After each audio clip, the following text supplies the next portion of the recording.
Okay, we're talking about this book today that I bought.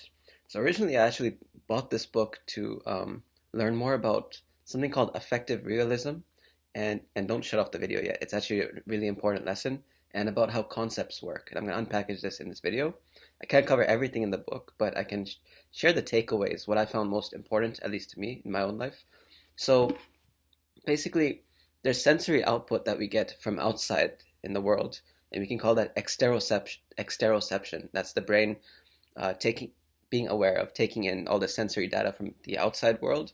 But then there's also data that the brain has to use from inside the body, our internal states, and we can call that interoception. Okay, so exteroception and interoception. Now the thing is, all this sensory data would just be noise. It wouldn't mean anything to us unless we had concepts to make sense of it. And to give an illustration of this, even in the book, she gives, I don't know if I should find the picture now, but I can't really find it right now. But let's say you have dots on a paper or blotches on a paper, and at first they're meaningless to you, okay? But then somebody says, "Look, there's a dog in that picture." Okay, if you look at the dots closely enough, you'll find a dog there. And what happens is, after a while, you might actually see the dog in those dots or blotches, and then after that, you can't even shut it off. Like you just keep seeing the dog there, and you can't see anything else other than the dog, right? So this is an important lesson because in the world, let's say you even go to a foreign territory, some place you've never been before, and you don't have the concepts to make sense of that new place, everything's salient to you.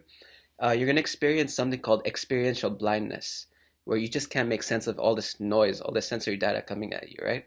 But once you have the concepts, and concepts aren't just words, words are a type of concepts. Um, there was another author, Douglas Hofstadter. I read his book on concepts before. He kind of shared an example, actually in one of his videos, where he talks about the book where, let's say he's sitting, or you're sitting by a campfire, or let's say a bonfire, a fireplace at your home, and it's Christmas, and let's say you're really young. Okay, when you were a kid, your parents are there having fun, whatever.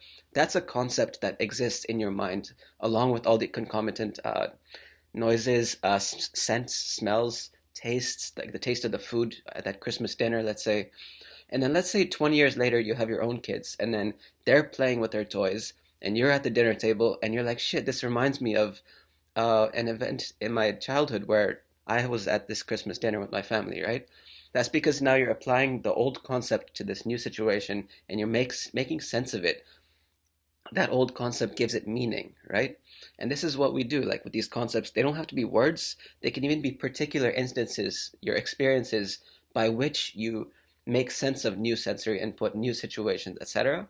And these concepts your brain uses to predict stuff in the world. For example, if you see a green thing just rolling by on the ground, or not rolling by, like it's slithering around, right? Let's say you don't even see much of that thing, but your brain immediately predicts, holy shit, that's probably a snake. Because it's seen, let's say, enough instances of snakes before in the past. It has a concept for snakes, it has a category. And now when it sees this new thing, where you honestly don't even have maybe enough information to know that it's a snake, but you can recognize it as such and make the prediction as to what to do with this new sensory input, right? Now the important and we know that a lot of this interpretation of the sensory data is top down rather than bottom up. So bottom up would be like you experience shit in the world and then you make sense of it by virtue of what you're given. Whereas top down processing is like your brain already has preconceptions, has these concepts that it applies to perceive the world, okay? And we know it's a combination of both, obviously. It's not just one or the other.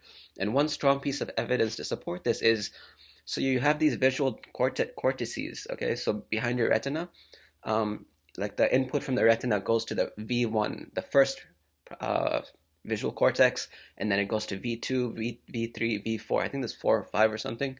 And at each level, you get deeper processing of the scene. And the V1, the primary visual cortex, 90% of the connections coming into it are from other parts of the brain and not from the retina. The retinal projections to the V1 visual cortex, the primary visual cortex, only about 10% or something are from the retina. This tells us that a lot of your processing of the visual scene is top down rather than bottom up, right? It's the brain applying these concepts to make sense of the world. Now, why am I going into all of this? It's to to make the next point that we're not just applying these concepts to exteroception, sensory data from the world, we also apply it to stuff in the body. Okay, so this could be stuff like your glucose metabolism, your heart rate, your lungs, your breathing. Your brain has to monitor all of this, and everything you ever experience in the outside world, every action, every motion, everything that happens, every action, it's always accompanied by like a reaction in your body, right? Your body has to respond to it. It has implications for your body, and she calls this the body budget. All these things put together inside you, like your lungs, breathing, your heart rate, like I said, glucose metabolism, your awakeness, how aroused you have to be to meet the demands of the world. Everything, every concept, everything else out there has implications for your body budget, your energy needs, stuff like this, right? And all these things that impact your body budget, we can say they are in your affective niche. Affect as in like stuff that I guess impacts you at an energetic level, at a feelings level. Like affect would be feelings, right? And that's why everything in the external world seems to have a sense of goodness or badness attached to it, because everything in the external world is going to have a positive impact on your body budget or a negative impact on your body budget, right? And this is very important. This is where the lesson of affective realism comes in, which is why I picked up the book in the first place.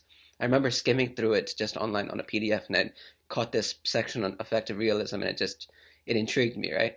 So affective realism is where you think things in the world actually have like your feelings attached to them, and you can't get away from this. Like the outdated model was like you have rationality and then you have emotions or the passions and reason. Like I remember in Hume's book and stuff, people thought that you could be rational and get away from the emotions, and that was kind of like a higher level of thinking. But now we know it's bullshit, right?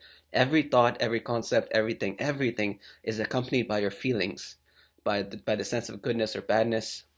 And in fact, your whole experience of things can be put on two axes of good versus bad, valence. We call it valence, this goodness and badness that's attached to everything, and arousal, right? Whether you're neutral, you're really aroused, you're like dozing off, whatever. That's like your spectrum of experience, right? And affective realism is the mistake you make where, let's say, your boss is shouting at you, and you'll think, okay, fuck this boss, he's a bad person or something, right? And I mean, on some level, that's true, but you also have to realize how much your feelings are impacting that. So for me personally, it's like if I've had a good night's sleep, everything is rosy, everything looks awesome, I'm optimistic. But let's say I've had a couple of frozen pizzas, man, I get depressed, and then everything looks like shit. And then I think that's a property of the world and then I just take this pessimistic view towards life, and I think that it's grounded on facts about reality, but in fact, it's kind of the feelings giving rise to which facts I'm paying attention to in the world. And this makes you really think about philosophies of philosophers like Nietzsche. Like Nietzsche was in pain all his life. Like how much did that inform his pessimism, his superiority complex, stuff like this? Really makes you wonder, right? Like which comes first? Is it really the ideas, or is it the feelings first, and then you kind of post hoc rationalize and pay attention to those details that fit with your feelings, right? Okay, so we covered concepts. We covered interoception. So let's put it together a bit. So emotions are basically concepts that make sense of your internal state, right? So let's say you're feeling, let's say you have a stomach ache. We think emotions have this fingerprint in your body and your brain and your facial expressions. This was what she argues was a classical view of emotion, where you can identify this is anger right here, this particular facial expression. But her studies, though, she did a huge lit review, whatever, and she found that there are no fingerprints, not even in the brain. People used to think the amygdala is like the fear center of the brain, but it's neither necessary nor sufficient to give you the experience of fear. So there are no fingerprints. What we have instead are emotion categories, and let's say you're feeling anger, that's one instance within the category, okay? But it could just as well be reframed as something else, and this is a powerful lesson. So, and how does your brain keep track of these emotion categories? Well, there's something called population thinking, and I guess I'm getting kind of really complex in this video. I'll bring it back to something more simple, but let me just put this out there. Let's say we take the average family, and we say there are 3.13, I think was a number, is the average number of people in a family. Now that number is an abstract summary of the category of family, but you will never find any one family with 3.13 people in it, right? And the same thing happens to emotions. It's like, yes, you can kind of have a summary of all these instances of anger. And in a lab, you can say, okay, this pattern right here, this neural pattern in your brain, these neurons, this is the anger fingerprint in your brain, let's say, or this facial expression most characterizes anger. But that's an abstract summary of all the different instances of anger you might experience in the world. Like you see people having these instances of anger, but none of these single particular instances we can say that is anger. Like often you look at a picture of a baby and you can't even make out the expression. Like, is it really anger or is it sadness? Is it anxiety? Is it something else? And even little things in your body, like let's say you have a stomach ache. That stomach ache could be because you have a virus, you have indigestion, or you're having anxiety, or you're like super excited. Like so many different situations could elicit a stomach ache in you, right? But we make sense of these internal states with emotion concepts, okay? And so that tells you that emotions are kind of constructed from the feelings in our body. In that sense, they're very real, but the meaning we give to them are socially constructed. And often languages have concepts for emotions that other languages don't have, like Schadenfreude, or very specific instances, even you can literally create an emotion concept right now, like the feeling you get when you're at Christmas time and your family's on their dinner table and your kids are playing with toys. Like that is a very specific emotion concept, and it could be useful. And this is where her word for this is granularity. So your concepts can get very specific. They can become very granular, and that's kind of pays off. It's a good thing. For example, if you had to predict shit in the world with very vague concepts, you'd have a very tough time, and it would cause you kind of it wouldn't be facile. It wouldn't be easy. It would need a lot of brain energy to make sense of the world with very vague concepts. But when you have emotional granularity, or even just concepts in general, and this is where her recommendation comes in. It's like, go and get more experiences, get more concepts by which to make sense of your world, because then your brain has a better time predicting stuff in the world. Now, let's say when somebody walks in here and they're super mad for whatever reason, I can use a lot more concepts to make sense of their anger. Like, okay, maybe it's because they walked in here and somebody shouted at them before they walked in here or something, right? Like I can empathize better with them. This is a tie-in with the earlier video I made on Santayana's book On Beauty, because he also talks about how we have these amalgamations or these prototypes, these ideal types, like the ideal chair, the ideal whatever, and it's in comparison to these things that we judge the beauty within things. Okay, so just a little tie in there. It's always nice to know that, because you have kind of the exploratory side and then you have the explanatory side. Science is explanatory, but I find that literature, philosophy, even sociology, like the higher these kinds of fields, they deal with the phenomenology of things, like what is your experience of things, and these subjects kind of plumb that experience, and then science comes in and kind of explains what is happening with that experience, right? So when I read Santayana's book On Beauty, and he's kind of just using his own experience of things to kind of describe how the world is, that's a phenomenological account. And then I read a book like How Emotions Are Made, and I get the explanatory side, whether that phenomenal account is justified or not, and like what are the mechanisms behind it. So it's a nice dovetailing of the two. Okay, so then the question, I think the last thing I have to cover is like, knowing this about emotions, knowing this about how your brain does interoception as well as exteroception. We have these feelings, we have valence, the sense of goodness and badness attached to everything, and now we shouldn't get carried up ascribing this sense of good and bad to things in particular, and we should recognize that they're just a result of our body budgets, whether they're good or bad. Well, how does this inform us, like how to live in the world? Well, one interesting implication is you take mental disorders, for example, like anxiety or depression. And actually, this is even in another book that I just bought, Nessie's book, Good Reasons for Bad Feelings. I'm actually just beginning this book, and he talks about how in the DSM 1, 2, 3, 4, 5, I think now there are, this is kind of a manual that labels, kind of defines mental disorders. And the thing about mental disorders is that they're defined by clusters of symptoms rather than Whereas with a disease, you would define them in terms of what caused the disease. Like, okay, it's this shit is wrong with your body, and this caused the disease, right? But with mental problems, we actually we don't have fingerprints in the brain because we can't really locate the cause. They're multifactorial. There's so many steps involved. Like, you can't even one gene might only play like a 1% increase. That like one gene is a negligible factor that leads to a mental disorder, for example, right? So we're forced to just use clusters of symptoms to define a mental disorder. And one problem is that you get so much comorbidity, which means like you'll rarely get it like an instance of anxiety without also that person having depression or something. And even when they have both, it's very hard to tell them apart, right? In the social sciences, there's a concept called validity, to know that are you really measuring the construct you think you're measuring? So if you set out to study anxiety, can you really tell it apart from depression, for example? We would call that divergent validity. So it doesn't have something to do with stuff you don't want it to have to do with.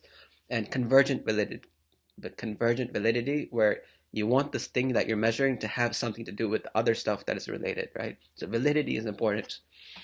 And with these mental disorders, it's often hard to tell them apart. People have two at the same time, and the fingerprints, let's say in your brain or something, are quite related. Like in anxiety and depression, in both you might get dejected and withdraw from the world. Who knows? Although in that particular instance, depression usually more of like kind of a shrinking of activity, whereas anxiety is kind of the other side where you're kind of like jacked up over your body budget's overly jacked up, whatever. But this tells us that these are just concepts. Anxiety and depression are both just concepts trying to make sense of your internal states of things. And that kind of gives you some leeway, some freedom, because that gives you a choice which concept you want to use in the moment to make sense of your inner state. So, for example, rather than saying I'm anxious right now, I could say I'm excited, I'm intrigued, I'm interested, I'm looking forward to this. All these concepts that I just used kind of make sense of the same feelings in my body. But concepts also work down, like the top-down processing, where once you, let's say I smile right now, it's actually going to make me feel better, right? Uh, or if I just let's say have a diagnosis for myself, like I'm anxious, it's actually going to trigger certain behaviors in me that maybe I didn't want in the first place. So all this kind of gives you a little bit of extra freedom, like choose the concepts that you want to make sense of your experience, right? Um, and also another important lesson here, I'll probably end the video after this, is that if we know that we have these feelings in our bodies, the body budget, the body's trying to take care of itself, then the way we deal with a lot of mental disorders or to deal with negative emotions or emotion regulation is to target the body first, okay? So if you get your sleep, you don't spend too much time on your phone, you're eating good foods, etc., it's actually going to make you feel better. It's going to impact your emotions, your emotional regulation. And her kind of thesis in this book, in one of the chapters, is like these mental disorders are there because your body budget is out of whack. That is, so you can approach a mental disorder from various different points. Like maybe you tackle it on a biological level by treating it as a disease, and so your cure might be to give someone Prozac or something, right? Or you could deal with that disorder at a more social level, like you take like family therapy if you think the family was the cause of it. So there are different levels, different approaches you can take to dealing with one problem that is multifaceted. And so at least one level we know is to deal with the body budget, because we know the internal state is what gives rise to these feelings and these concepts eventually. So take care of your body budget. So yeah, I hope you learned something from this video, and I really recommend picking up this book, not just to learn how emotions are made, which which is the title, but to also learn how thinking works at a neurological level, at a correct level, I would say. Okay, so please pick up this book. Thanks, guys.